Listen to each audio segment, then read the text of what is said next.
Good evening, and before we get into today's videos, you guys, I wanted to hop on and show you the side garden that I prepped last fall I want to pack this area out with beautiful plants, but I wanted to show you what we would be working with today.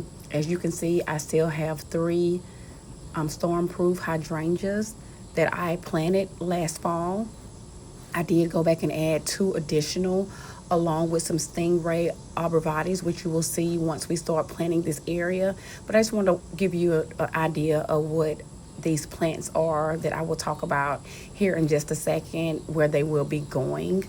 I look forward to, I just want to deck it out with lots of color, probably overplanting, but that's okay. That's the perks of gardening and looking at pretty things. So hold on in just a second, and this may be a part 1 and 2 video, because this video will end with me just showing you the plants that I plan to deck this garden out with, and the second part will actually be us going in and getting the plants planted up.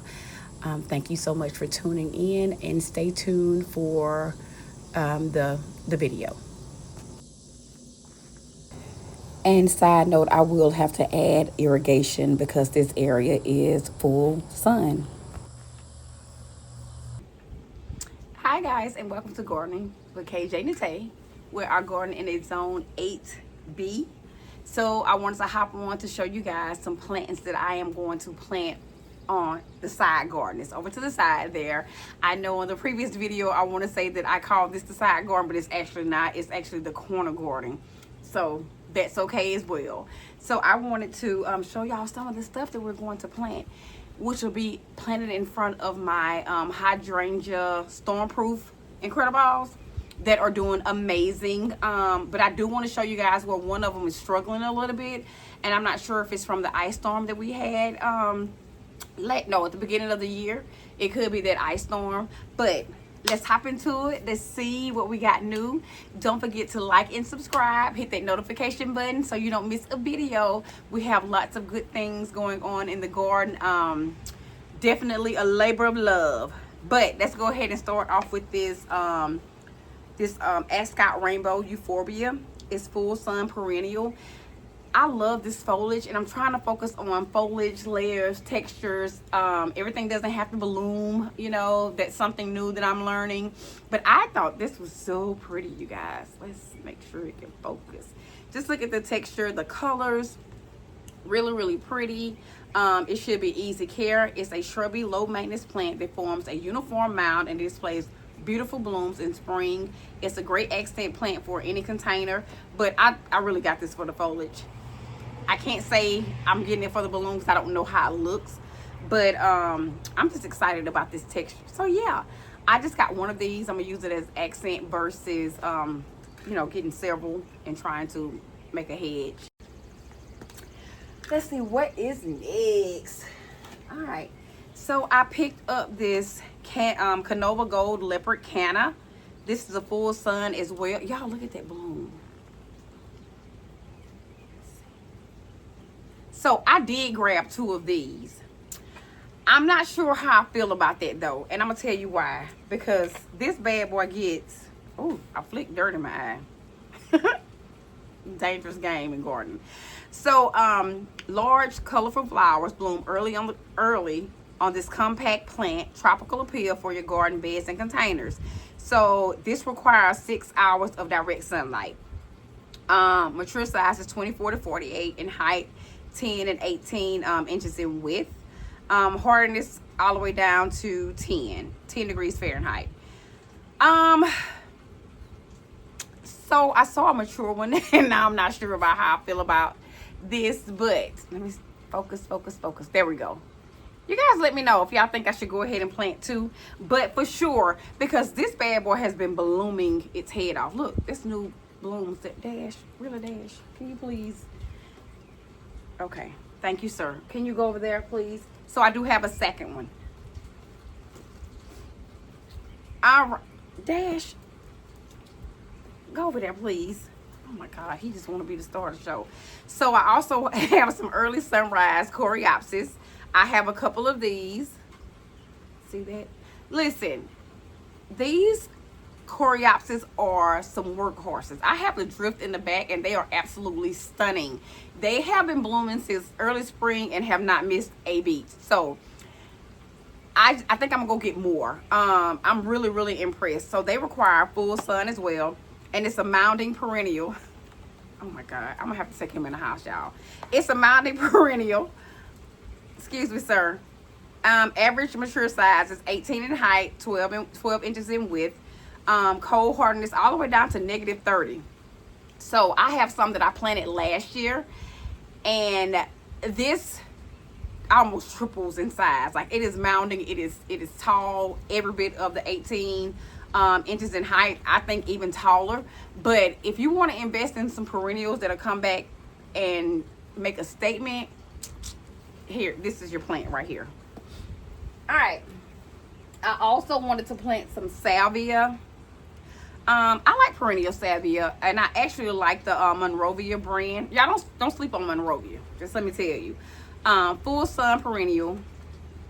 It's called Sally Fun Bicolor Blue Salvia. So it's deer resistant. So if you have any deer pressure in your yard, this will help as well. So it's deer resistant. All right. So hopefully Dash should let me finish this time. My goodness. All right.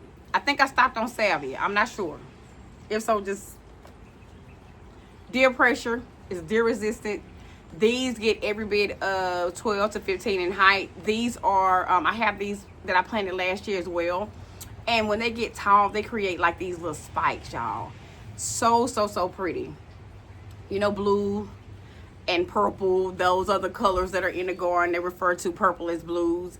But this is really pretty. Now, I do have some true blue plants that are planted over here in the corner garden that if you look back on my previous video, you can see that they are really true blue plants that I love. And I also picked up, where's the tag? A salvia. I don't know what a tag is. Oh, here we go. I'm trying to get better with my tags. I promise y'all. I'm trying to get better. So this is a Sun and Porche salvia. It's going in full sun. It's an annual, and it's called Red Flamingo. But this is a fuchsia, you guys. I hope you can really see it. It is so pretty. And the thing about these is they keep, even when they fleshed out and they bloomed here, if you look here, it still looks like that's the flower. That's the beauty of salvia. And it still looks good, and you're not in a rush to go deadheaded, because it still looks as if it's the bloom. So hummingbirds love this. It has that little tubular right there that they like to stick their beak in. If you want to attract hummingbirds, salvia is the plant that you want to get. And again, some people don't like red in their garden. If it's pretty, I'm going to get it. Red, orange, green, purple. If it's a pretty flower.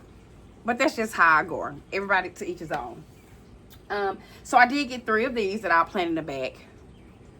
Also, I have some pink cashmere. I've showed you guys that plenty of times on my previous videos. And I'll try to grab it, but it's over in the back. But pink cashmere by Proven Winners, you guys, that plant is, I'm gonna say aggressive, but not in a bad way. It will fill a pot all by itself. It's right up there with the Super Tunia bubblegum, and I didn't think I would ever say that about any plant, but that Super Tunia bubblegum and that Super Benia pink cashmere is a prolific bloomer, and I'm talking about it goes nonstop. And I live in an 8B, and it's an annual for me, so I mean a perennial. It comes back. And so I'm pretty impressed with that. So I also picked up something else that is very pretty. Look at that color, y'all. Let me back up. There we go. Oh, look at that. So this is a Super Tunia Bermuda Beach. It's a hybrid petunia. Now I only got one of these. I'm actually gonna add this to a pot that I already have that's not giving it's not giving what I wanted to give. So it actually needs a little bit more height to it. So I'm going to use this, not height, just a little bit more spread is what it needs. I also picked up a Sun Patient. It's a white one. I'm going to use this as a thriller in one of my pots. Let's see. There we go. This is so pretty. And y'all, look at the height on this. This is one plant. If you can go somewhere and you can find yourself a 6-pack of Sun Patients and you want to make a big impact that's not, that's budget friendly, get you some Sun Patients, spread them out at the required space, and you're talking about a show. They can handle the heat. You want to get them established first. If you're going to put them in full sun, they can handle the full sun.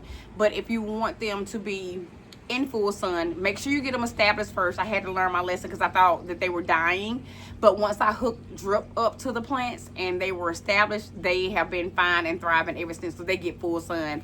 It's actually right over here in this corner.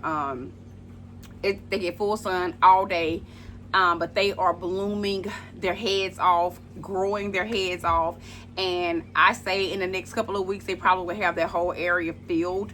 But sun patients are a wonderful option, y'all.